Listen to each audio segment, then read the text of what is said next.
we're really pleased and feel very lucky to be here with you in the Boulder Valley. One, it's a beautiful place. Look at this site. This is the site for your new school. We don't often get to work on such beautiful sites. And also to be working with a district that has the leadership and insight to focus so heavily on innovation in the future. So this evening there are 6 areas we'd like to focus on. The first is to give you a little bit more context on how this school could be an example of strategic innovation in the district. It is one of 5 exemplar schools, as Dr. Messenger mentioned. So we'll give you some context on the conversation going on about strategic innovation across the district. Then we'll give you an overview of the visioning and programming process. That's before we start designing the school. How do we develop a vision for what it should be, and how to best allocate the resources for the school, both space and the money that will be used to build the school. Then we'll focus on what innovation could look like. So we'll share with you some examples of other pre-K to 8 schools around the world that are also seeking to create innovative learning environments for students. Then my colleague Rich Marcellus will take you through some of the opportunities that we see with the Erie site, and then we'll get to questions and answers and an exercise called I Like, I Wish, I Wonder. So we've been working with the district for the last few months, really throughout the summer, on thinking about how to define the word innovation and how it could play out both in the learning environments and in teaching and learning. Innovation can mean so many different things, but what are the areas in particular that we could focus on as a district? So we've been working through that through a series of consulting workshops with the district leadership, all of the principals, as well as select teachers from each school to draft what we're calling district-wide innovation guidelines. So these were authored by the district as a way to provide a framework for what innovation could look like. And what we're beginning to do with those 5 exemplar schools is start to imagine how those guidelines will actually drive the design of the physical learning environments, but also the design of the teaching and learning that will take place inside. So this is what it has looked like. There have been moments of really intense focus, 150 school leaders here working together to work through the language of the innovation guidelines and also begin to prioritize them. And as we worked through that process, one of the things that was most striking to us is the congruence between what principals and school leaders at the high school level felt were most important, as well as at the elementary level. So the innovation guidelines that I'm about to share with you are ones that truly do apply across the district to schools at all levels. So the first, learning is founded in inquiry, that at the beginning of learning is always a question. And if students can get in touch with that question and learn how to ask new questions, their learning improves. Learning fosters a culture of curiosity and risk-taking. Mastery of learning is demonstrated in multiple ways. Of course, students have to achieve well on standardized testing and move through the achievement levels to move on to higher education and to find employment. But can they also show what they know through other means, through a project, for example, or through maybe a performance or something else? Learning is a social process. So even learners who might be introverted, do they have opportunities to share what they know with authentic audiences? Learning is powerful when students create solutions to authentic challenges that impact their local, national, or global community.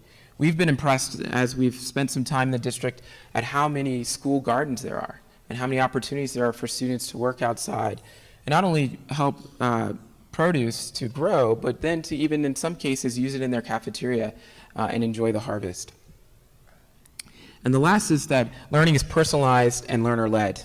So every student should have an opportunity to access learning in the ways that work for them and to have some voice and choice over when and how they learn.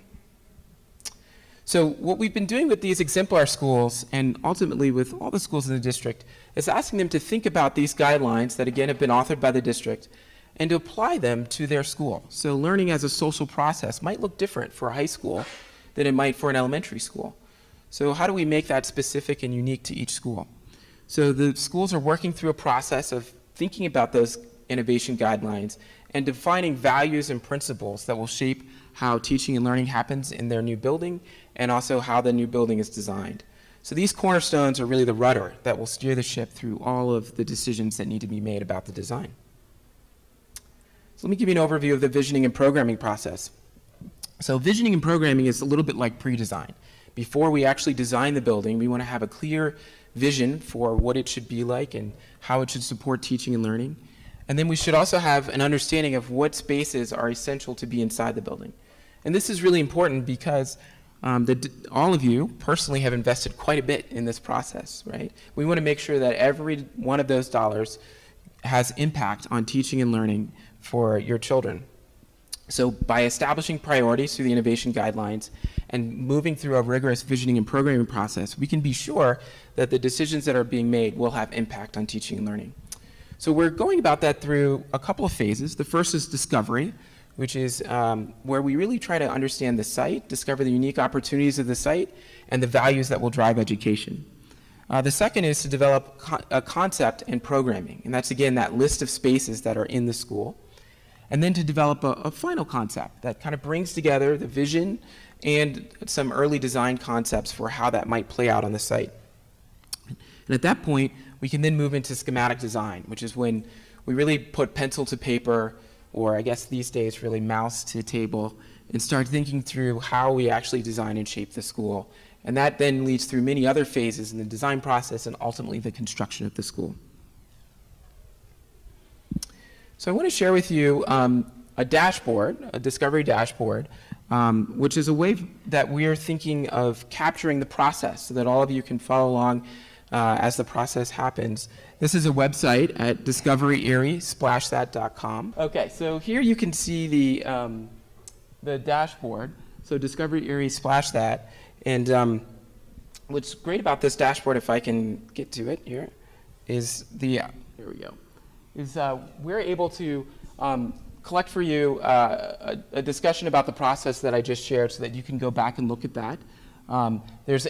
The design and construction team is located here, so you can see the members of the team and the discovery process. There's also members of our team here. Adam LaRusso is not, in fact, a puppy, but we like to show him as one. These are the events that we just held today, actually, with the district leadership, so you can get a sense of the workshops. At the bottom here, you'll see some pictures from the workshops today. So it was a really intense set of discussions around the vision for the school and specifically the teaching and learning practices that would drive it. So I'm just going to scroll through some of those so you can get a sense of what our work looked like today. It began with writing a cover story of 5 years from now, when Erie is already opened, what will people be saying about this school? So we heard a vision from all of those who were involved from the district about what is really going to make this school unique from a teaching and learning perspective. Very interactive. You can see how animated and passionate folks were.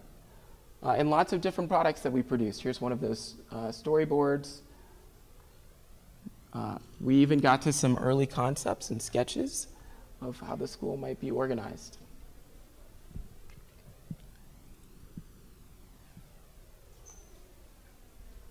Okay. So as you are thinking about the school and thinking about the material that we share tonight, if you're inspired and find images that you think the team should see, whether it be here in the district or elsewhere in the world, by looking online, please feel free to tweet them to us at Success Effect Erie. The feed of that will continue to populate the discovery page that you saw before. So now I'd like to just give you some examples of learning environments that support some of those innovation guidelines that we shared before. And let me just say that no school anywhere in the world will be exactly like Erie. Well, the process that we're imagining and the process we want to work through with all of you will create a custom design school that meets the unique needs here of Erie. But hopefully some of the images that I show you will just, let's say, prime the pump of ideas that might ultimately inspire and guide the design for Erie. So we're going to show you some different types of learning environments, some learning environments that have connectivity between rooms, some learning environments that allow students to interact with each other beyond their class, some learning environments that allow students to work in a project-based learning mode, some environments that allow them to work with technology. But what we will not show you is the open classroom. Just want to make sure. We don't design open classroom buildings. Some of you may have gone to an open classroom school. I did. We know how terrible that was. But what we will try to show you is how a wider variety of spaces might give students and teachers more choice in how they learn every day. So I want to start that conversation by sharing with you a video of a pre-K to 8 school, so the same grade level served as the new Erie campus. Recently constructed, it opened this year. You'll get a chance to hear directly from teachers, parents, and students who attend this school how the learning environment has opened up different opportunities for how the school functions.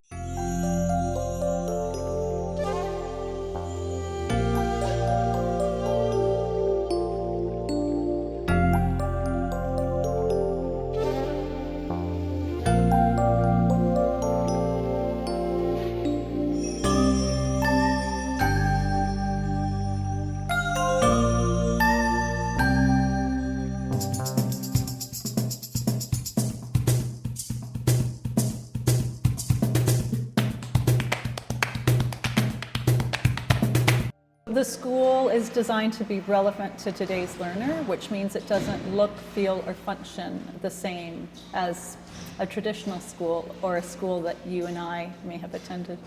It's a state-of-the-art building, and it really accommodates a new way of learning and a new way of teaching. I prefer to learn by myself because then I can concentrate and get the work that I want to do done efficiently. I like to learn with a friend because it just makes me feel a bit more focused, even though sometimes we talk.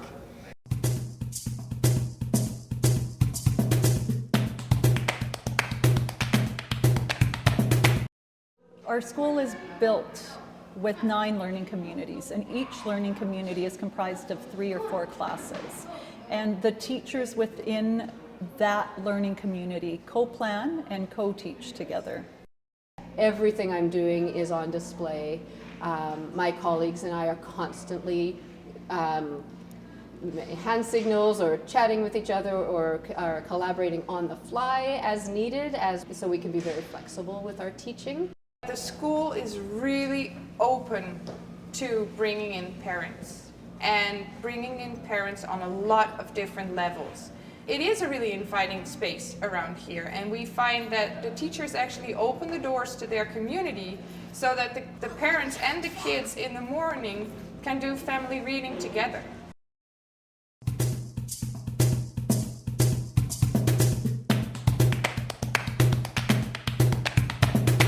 Do you know what it is? For me, it's about being genuine and it's about authenticity. And that's how I see this building and that's how I see the learning. The learning for me here is real. And we go out into the world even as adults and we have these expectations when we come into a school building that things should be a certain way. And a lot of the time that can be artificial. It's not real life, and that's not what's happening here. Everything that happens here is genuine, it's real, and it's authentic. We are to actively engage learners.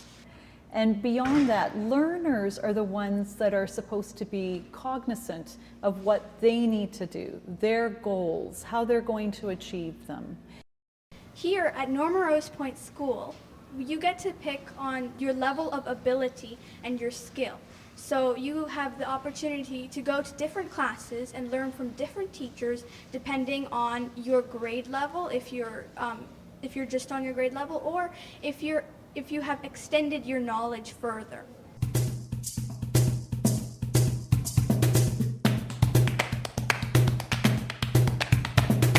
The biggest asset in this school is the level of dialogue amongst educators. Because they have a professional learning office, they are constantly collaborating. Daily, that's daily professional development. It's no longer 7 days of professional development per year, it's the 300 days of professional development per year. An example is this morning where we made some quick changes, and so my colleague came to me and just said, let's do it this way instead of that way, and I said to the students, this is how we roll, we're going to be flexible, we're going to flip around the schedule a bit, and that's okay. And the space makes it so easy to do that. Collaboration is pretty interesting and important because you get to see other people's perspectives, and I've actually experimented with that a little bit because I might think something and my group member would recommend something and it would be totally different and it would really help the group. So when you have this transparency, these windows everywhere, this openness, it's such a gift for me to be able to set my kids off, have them working and doing what they're doing, and be able to pop into another room and see what's happening in there, and then see that we're all working on the same thing, but the way another teacher or even a staff member has brought or spoken about something and how that's translated, and then be able to go back right away in the moment and say, oh, okay, I've just heard this, let's try it this way.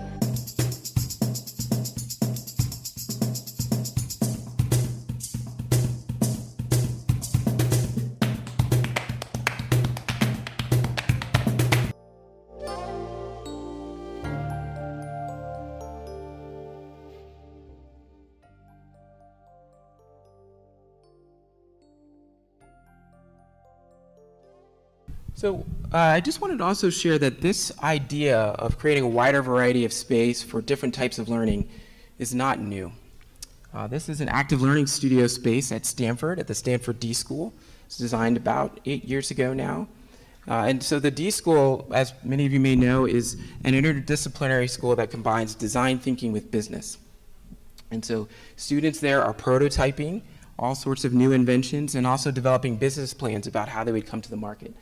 So these kinds of maker spaces have been a part of Stanford for quite a while and are starting to become a part of even K-8 schools. This is at University of Minnesota. They've moved away from lots of lecture halls to what's called active learning spaces. So students actually will review their readings and work at home beforehand, sometimes watch videos, instructional videos, and then come to class prepared to work on questions. At MIT no longer teaches physics as a lecture course in a lecture hall. They've also moved to an active learning space. They call that technology-enabled active learning, or TEAL. And that's been going on for at least the last 10 years. You can see one of those spaces there.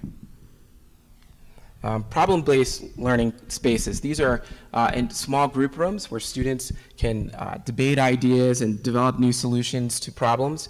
So the Florida height or Florida ceiling whiteboards in those spaces. But many classrooms, particularly at the elementary school level and middle school level, still look like this. Very different than the kinds of spaces that we see at MIT or Stanford, or the types of schools that we're actually preparing students to go to. And if I were to show you a picture of Google or Autodesk or Trimble, all here in Boulder, it wouldn't be workstations in rows anymore either, right? So how do we prepare students for the kinds of thinking and exercises and work that they'll do in the future? One way to do it is by giving them a wider variety of space and creating flexibility in that, in their work. So there's always a space for this. There's always a need for direct instruction, and we think that a great classroom allows all of the students to be able to see the teacher very easily, isn't too deep, and also allows natural light to come in. But perhaps that space can also do this, have a glass garage door that opens up to an adjacent space so that students can go outside. There's also a common space like this, where a whole grade could assemble together, or a single class. Or a heart to the school, where the entire school could come together. This is in Brussels, a high school we designed. 500 students can gather in this space. Or a space like this, where students can work collaboratively with technology. Or sometimes without technology in a small group room. These are actually elementary school students. Or a space where students can work with their hands and actually build something. Or a space like this, where they could reflect and think, but still be supervised by teachers passing by. Or even a space like this. This is actually that same large amphitheater space that I showed you. But when it's not being used for 500 students, it's still a workable space where students can interact with technology because there's power built into the stair tiers. And a space like this, where students can put their work, the prototypes that they're making every day, on display for others to see. So on the left-hand side, what you're seeing there is a prototype gallery, where students who are working in a STEAM concentration put up prototypes of their work every single day. And maybe even there's a space like this.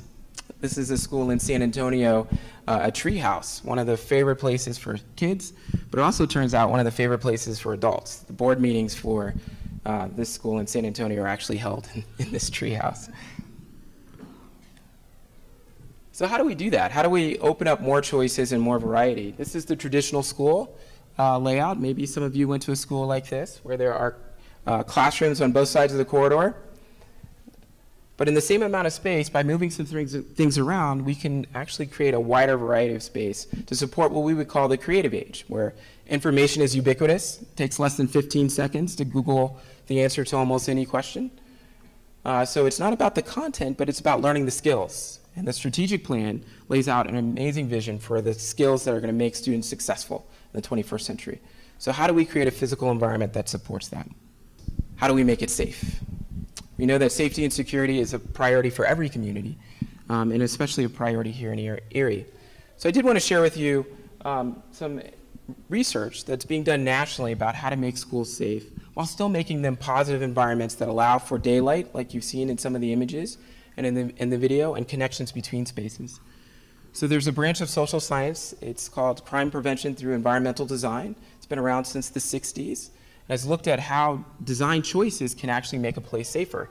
And in the last few years has been looking specifically at schools. And as you can see here, there's been a paradigm shift from changing from zero tolerance policies that lead to actual behavior problems and only focusing on lockdown to focusing on a wider range of strategies that together could make a school safe. So I'm just going to share a few of those very quickly. The first is natural surveillance, being able to see who's coming in and out of the school naturally and drawing on the entire community to keep the school safe. Second, of course, is access control. And many schools have this already, being able to control who can get where and doing that in a layered system. And the third, territoriality and maintenance, making clear that the school is owned by a community who's taking care of it and who has great pride in it. The fourth is layered security. There should be multiple stopgaps in security to make sure that if there is an intruder, that they can't get very far. And the fifth is creating a positive environment. Sometimes the threats to school safety don't come from the outside, but actually they come from the inside. So it's really important that the school create a positive environment that allows students to treat each other with dignity and respect. So natural surveillance, these are just some maps of different ways of thinking about natural surveillance. So from the main entrance, for example, if we think of that in yellow, it should be possible to see anyone who's coming in and out of the school and to be able to see the parking. Common sense, but it doesn't happen at every school, and we want to make sure that it does here. And that there are no blind spots where people can not be seen, especially after hours. And that surveillance also goes into the planning of the interior of the school. So one of the challenges with having classrooms on both sides of the corridor with solid walls is you can't see who's in the corridor. If somebody were in the corridor that shouldn't be there, you have no idea. But by thinking about more transparency and connections, it's possible to see who's entering the community and for students and teachers to take appropriate action if the wrong person is there. So you can see the natural kind of surveillance from the learning community to the hallway. The next is access control. It turns out that if you are able to create wings to the building that can be individually controlled, that means that even if an intruder were to be able to get past the main security, you could lock down all the rest of the school immediately. And this is incredibly valuable. So instead of having to worry about locking down each room, imagine being able to lock down an entire wing of the school instantly. And that's what some of the latest thinking around access control points to. And then layered security, that again, there should be multiple stopgaps along the way, that if someone breaches the front door, they shouldn't be able to breach the vestibule, then they shouldn't be able to breach that wing of the building, and they certainly shouldn't be able to breach a classroom. So we're really excited about the site that we have for the school. And just to orient you really quickly, we're south of Erie Parkway and west of East County Line Road in the orange part. The site is accessed on the west by Flatiron Meadows and on the east by Meadowview, and Meadowsweet Lane borders the north of the site. So basically the east side of the site, we have about 15 acres that's dedicated for the school, and on the west side we have a park space that's almost 8 acres. Now the park is a public park. It was originally master planned, but that master plan has now been put on hold and actually is going to be revised to be planned to be complementary with the school facilities. So there's an opportunity here for us to influence the design of the park so that it can be both a resource for the school and that the school can be a resource complementary to the park and for the community as well. Of course, we have on this site beautiful views to the surrounding community and also to the mountains. So we really have just a tremendous site with views everywhere. We started to look at some of the resources that are around the site in Erie, and we found a lot of parks and, of course, other schools. As Dr. Messenger mentioned, this will be the first BVSD school in Erie. A lot of these resources are to the east of the school site. So here are some images. We're sure you're familiar with most or all of them. Of course, we have the community center at the bottom left and top right. We have the town hall. We have one of the reservoirs and the skate park. We started to do a little bit of looking into some local traditions, and we were hoping that this site, because it is located in an area where there are fewer resources, might become a true resource for the surrounding community and perhaps also be the home of some future traditions for Erie. So, as we noted before, currently the hub of community resources is more towards the east, the intersection between Erie Parkway, which is the dotted line, and East County Line Road, which is where we have the community center. So we're hoping that this will become an activation for the west side of Erie. We also started to look into the parks and trails that are around Erie. So what you see in red are the hard trails, what you see in yellow are sidewalks, and what you see in blue are the soft trails. And earlier today, we had some folks from Parks and Recreation with us, and they were telling us about a new trail that's being built in the west, so sort of starting at the bottom left of the image, and then going all the way up. So that will be running just past our site, and that will offer us the opportunity to connect the site to trails as well. And lastly, the district has some very aggressive goals for energy efficient buildings and achieving a very high sustainability for all the new schools, for all exemplar schools. So these are just a quick summary of some sustainable design strategies that can be used in schools. We will be working with a sustainability consultant who will further advise this. And we're just very excited. We think we have a beautiful site. We think the park is a real resource for the school and can contribute a lot, and we think the school itself can be a resource for the community in the future.